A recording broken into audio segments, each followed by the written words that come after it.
Je me trouve actuellement à Jeju-do, en Corée du Sud, plus précisément sur une île, à 1 heure d'avion de Busan ou encore 1 heure et demie de Séoul.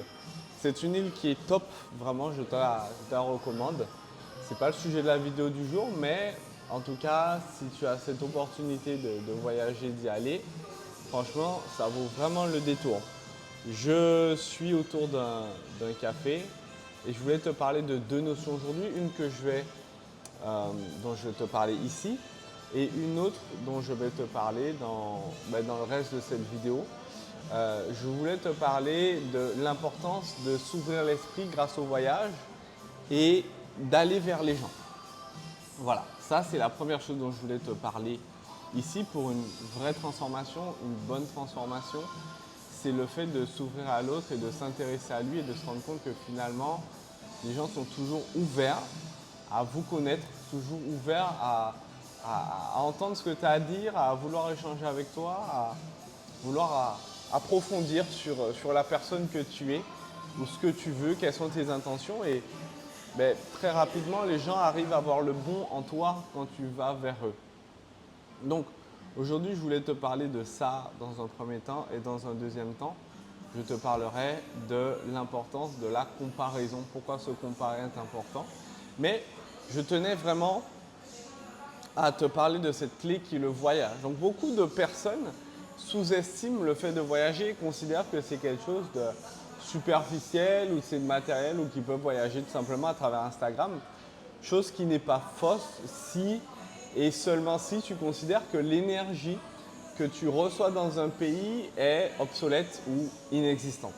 Parce qu'effectivement, le fait de voyager à l'étranger, le fait de vibrer différemment, de voir différentes personnes, d'échanger avec différentes personnes qui ont une vision totalement différente, j'ai pu t'en parler déjà dans une autre vidéo, mais c'est apprendre. Tu n'as qu'une vie, tu n'as pas le temps malheureusement de vivre 40 vies et de vivre dans 150 endroits différents.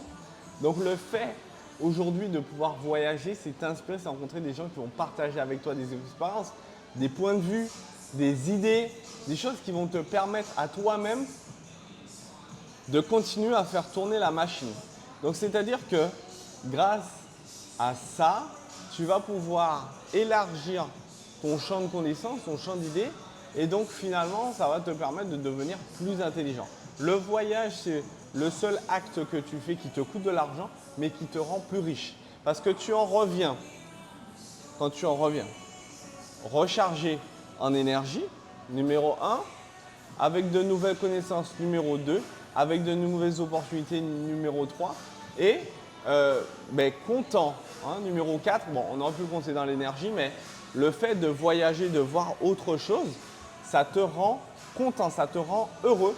Et ça, c'est quand même quelque chose, c'est une valeur qui est incroyable parce que tu reviens, même quand tu reviens de voyage, tu as une énergie qui est différente. Donc les gens dans ton entourage de base, ils le ressentent, ok? Et en plus, tu as cette énergie qui fait que tu seras 2, 3, 4 fois plus productif quand tu reviens de vacances, quand tu reviens de voyage où tu as décompressé, où tu as vu de nouvelles choses, tu as vu de belles choses, tu as vu de belles personnes, tu as pu échanger sur de nombreux sujets.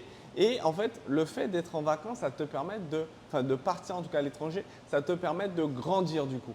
De grandir personnellement, de grandir tes idées, de grandir également dans ton business, pour ton business. Donc, franchement, c'est quelque chose à ne pas négliger. Aujourd'hui, dans ton budget développement personnel, tu devrais avoir un budget voyage où tu te prévois de partir, même si ce n'est pas à 10 000 km. Tu peux partir dans la ville d'à côté. Les opinions seront déjà différentes. Si tu peux partir ne serait-ce que dans le pays d'à côté, c'est encore mieux. Aujourd'hui, on y a accès assez facilement grâce au train, grâce au bus, grâce à Ryanair.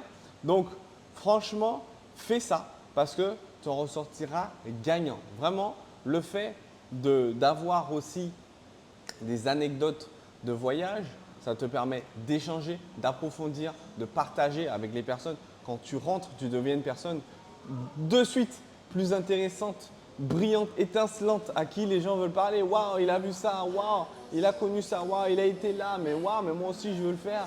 Qu'est-ce qu'il a peut-être comme conseil, qu'est-ce qu'il a comme chose à me donner?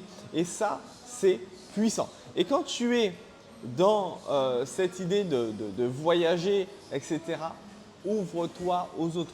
Sois dans cette idée où tu vas partager. Donc, n'hésite pas à aller vers les gens. Donc, très souvent, il y a quelque chose qui est fou, c'est les gens qui ne peuvent pas voyager seuls. Je peux comprendre. J'étais longtemps dans cette situation, me dire ah mais je suis tout seul, je ne peux pas voyager, j'ai peur et machin. Bon, ça peut arriver, sauf que il y a toujours d'autres voyageurs seuls. Voilà. Où que tu ailles, là, regarde, là je suis en Corée du Sud, sur une île en Corée du Sud. Genre j'ai pris l'avion, ça m'a mis 1 heure. Je suis sur une île en Corée du Sud et je rencontre d'autres voyageurs seuls. Hier soir, j'ai bu un verre avec d'autres voyageurs seuls. Et voilà, c'était super. J'en ai rencontré 3-4, on a fait un petit groupe, etc. Génial. Là, je me retrouve dans une nouvelle journée où je suis seul, mais je sais que je vais rencontrer d'autres voyageurs seuls. Ce n'est pas un problème. Va vers eux en priorité. Si tu as peur d'aller parler à des gens des groupes ou des gens tout court, va vers les personnes seules qui, elles, ne vont jamais te recaler parce qu'elles sont dans la même situation que toi. Elles ressentent la même peur que toi, en fait, à la base. Sauf qu'il y en a bien un qu'il faut qu'il fasse le pas. Si aujourd'hui tu es timide, etc., fais ce pas, fais cet effort qui va te permettre de connecter, de créer une amitié, de créer un contact et de rompre du coup ta solitude si c'est un problème pour toi, ou sinon tout simplement de pouvoir passer un moment. Et échanger avec cette personne, c'est à ce moment-là, et je précise, c'est pour ça que je le reprécise encore dans cette vidéo, c'est à ce moment-là que tu t'enrichis vraiment, à ce moment-là. Donc, franchement, ne fais pas les petites manières, je dirais, par rapport à ça. Vraiment, va vers les gens, n'aie pas peur, prends ton courage à deux mains, tu es en voyage, tu es tout seul. Hey, salut! Écoute, dis-moi, avec une petite, tu sais, peut-être que je ferai des vidéos là-dessus, mais avec un petit hook simple.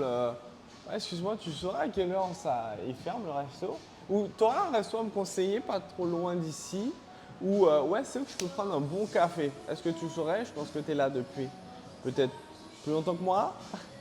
Tu vois, des petits hooks comme plus simples. Plus c'est simple, plus c'est basique, plus c'est con et plus c'est naturel en fait. Donc tu vas rentrer comme ça en mode et la personne ne va jamais te oh non, oh, je vois pas aux inconnus. Et même si c'est le cas, souviens-toi, pas de souci, tu fermes ton rideau, ok, mais écoute-moi, désolé de t'avoir dérangé, pas de problème. Mais jamais ça t'arrivera et encore moins de la part d'un voyageur seul. Jamais de la vie. Vraiment, écoute-moi, jamais de la vie. Donc, je voulais te faire cette petite capsule là-dessus, ok? L'importance du voyage et je vais te parler d'autre chose tout à l'heure dans une autre vidéo que je vais faire parce que ce coin est magnifique. Donc, on va en profiter. Je vais te montrer un peu de paysage parce que le café, je pense qu'il est chou, mais je pense qu'il y a quand même mieux à voir en Corée du Sud, sur une île de Corée du Sud.